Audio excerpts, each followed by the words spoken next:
So the first question, it's a very simple question for all of you. Why it is a simple question? Because we have studied this in the initial classes. Okay. When you look at Indian polity, the first topic that we study is the historical underpinnings of the Indian polity. So in the historical underpinnings, we discuss about the acts or the legislations made by the British administration, okay, during their rule in India.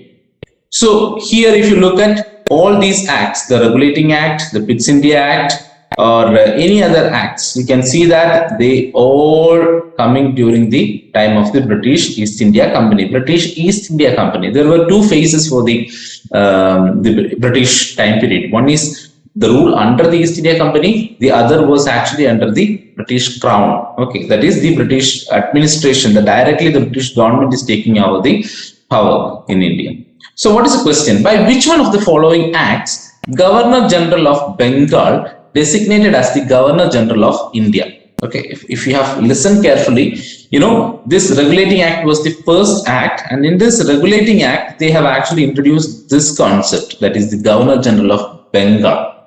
Okay, but later, after some point, they have understood that it is not only Bengal, they are having much more reach in other parts of the area, and the major presidencies during those times were Bengal, Madras and Bombay. So we need to have more control over Madras and Bombay also. When that idea came to their mind, they have actually introduced this particular concept, that is the Governor General of India.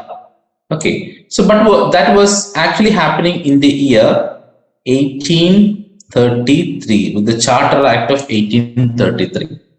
The Governor General of Bengal became the Governor General of India. Okay, so you can see the answer here, the Charter Act of 1833. In my course, in the Indian polity course, we have clearly mentioned about it. You can actually see that this is actually a screenshot of our session itself.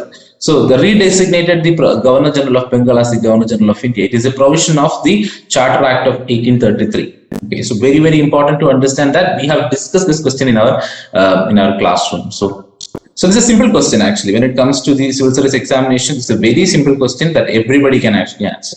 Okay, if you have a foundation for that, you will be able to answer this.